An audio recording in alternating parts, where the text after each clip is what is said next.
Hi, I'm Nathan, and this is the AR Minute from AWE EU.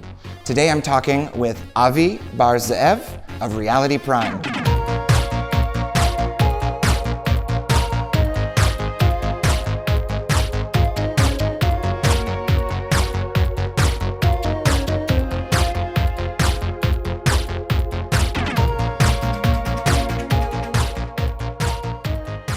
Can you tell us a little bit about who you are and what you do in the Metaverse? Sure.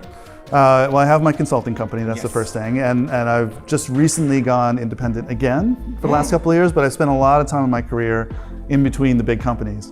So that includes Microsoft, having helped start the HoloLens project. That includes Amazon, having worked on Echo Frames and helped start that. All the way back at Disney. I didn't start this because it was my first gig, my first real big gig, but working on Disney's Aladdin Magic Carpet VR ride, which I'm thrilled when people come up to me and say, that was the first VR thing I ever saw. I was like, yeah, it was mine too, but it was awesome. And then the thing I can't talk about, which is I spent about 3 years at Apple working on really cool tech.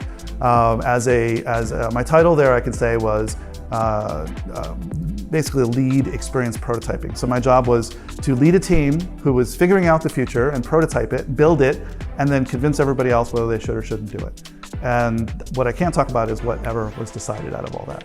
As somebody who has seen so many different parts of the Metaverse, I'm super curious to know, do you have a dream? I do. It's evolved though. So I'll give you, and I tell new people the same thing. It's like, I understand you because I was you 30 years ago. I've been doing this for 30 years.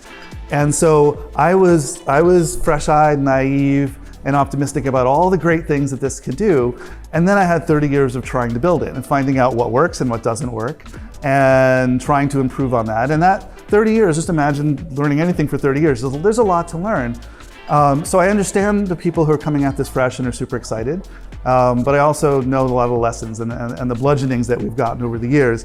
And that's one of the reasons why my new dream actually is to help foster a more ethical, more trustworthy metaverse. And so we've started a nonprofit organization called the XR Guild, which Ori shouted out also on stage.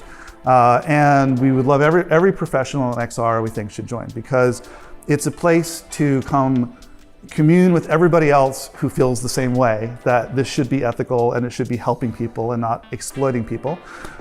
Even people within the big companies who feel like occasionally their company might be on the wrong side of that. If they come and join, we're going to help you with more support, and we're going to help you with more resources, and we're going to help you do the kind of job you want to do in the company you're in. We can't change the leadership of the companies, but we can raise the level of education so everybody knows the right arguments to make sure the products are more ethical and more responsible. What a giving application of that deep history with these tools to have had decades of bludgeonings and learnings, and to be able to build a community that's helping this next generation and the current generation. Wow. It's important. I mean, when you build something and you put it out there, you feel responsible for it. And if it has negative effects, you feel responsible for the negative effects as well. So I think all of our job is to make sure that this is as close to 100% positive as possible. It's not possible always, but as much as we can, These sticky problems that we hear a lot about, everything from access to equipment, accessibility of experiences. What is our responsibility to address these problems? And are there things that you're doing in your work to do so? Yeah, I mean, I've been through all these big companies. It's often the same. You first have to convince everybody that you're going to make money at what you're doing, that you have customers who love it. So that's always, and it's natural. The businesses exist to make money. That's what they're there for. But at a certain point, you have to realize you have to do it right, because it's part of a larger ecosystem. Everything we do is connected. As they say, what goes around comes around. And so if we make a product that maybe we are the first to market and we get out there and try to dominate, as some people might even use the word, that's going to have a lot of blowback in terms of, let's say, goodwill, or people get hurt, or lawsuits, or things like that. People who are left behind, even. All those things are issues that if we take the time up front to do the design right, to actually think carefully about all the ramifications, we won't get it all right, but we will get way more of it right than we're getting today, and we'll have way fewer problems than we have today. So that benefits everybody in the industry. It isn't just about how much money the companies are pushing out there, it's about how much goodness and greatness are they pushing out into the world.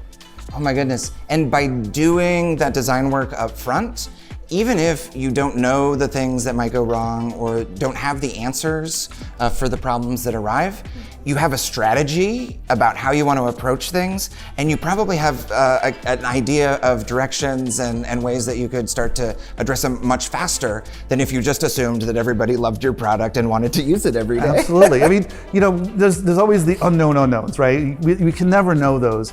But the more time you take to talk about it and think about it, it may be that the quietest person on your team who may never speak up actually has some of those answers, because they may be different than you. They may have a different life experience, and they may be able to say, what if we were to design this product to be safer? Yeah. And that's worth listening to, because that will make a better product overall. And we don't do that. We don't take enough time to build the diverse teams, to make sure we listen to everybody, to make sure those things make it into the product, and then to listen to the customers as well.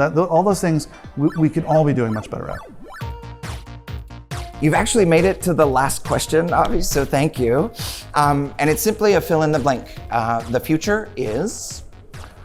The future is bright, but it's going to take a while to get there. I think of myself as a short-term pessimist, long-term optimist. I think, the best way I could describe this is that, this phrase, humans are basically machines that are built to fuck around and find out. Like, we are made to make every mistake possible, hopefully not repeatedly. Hopefully we can at least learn when we make the mistake once to not do it again. Stick your hand in the fire, don't do it again. But we're not so great at learning either. So my attitude is we're gonna be making lots of mistakes, and rather than just sort of chalk it up and saying, okay, well, we'll just make mistakes, let's do our best to learn from the past and learn from what we've already made mistakes on, and make all new mistakes, make all even bigger and better mistakes than we've made before, but they should be all new. And eventually it will turn out well, but we're gonna go through this period of churn and pain because not everybody is really listening. Not everybody is trying to find out the mistakes that have been made and learn from them. What you're describing, right, is a design thinking or a product development process where you spend a lot of time in design figuring out the right problem to solve. You work on finding the right way to solve it, and then you iterate. But so often in that rush to money, to customers, to whatever, absolutely, it's just go. I'll give you a short version of the design process since you're curious about this. Short version is iterate in prototyping. So you start with an idea, and then you keep iterating until it becomes magical, right? Keep it simple, keep it basic, but when you hit that magic, don't ruin it. Don't add stuff. Don't like try to distort it into something else. Keep the magic, and very carefully, every time you add something, go, is it still magical? Is it as magical as it was? Did it get less magical or more magical? More is good. And keep only adding things that make it more magical. And I think what a lot of companies do is they say, we'll build it, we'll figure it out later. We'll figure out who our customers are later. We'll figure out what our product market fit is later. And if it's not magical in prototyping, start over. Go back and do a different prototype and start with something that you're excited about that's magical, that everybody on the team agrees is awesome, and then protect that, don't ruin it. I'm floored. And I want to steal this this idea of like minimum magical product. There you go. That's a good term for it. Yeah. I've recently started calling myself AKA the Moses of the Metaverse, and I'm sort of just poking fun at ourselves. It's as an inside joke to say, let's deflate this a little bit. We shouldn't have royalty of the Metaverse. We really shouldn't be. So if we're going to have it, I'm going to be Moses. I'm going to be Moses, and I'm going to be leading the crowds away from the golden idols. I think I'm the jester or the hamburglar of the Metaverse. I love that. Thank you so much for joining us on the AR Minute. It's been a pleasure talking to you. Thanks. Awesome.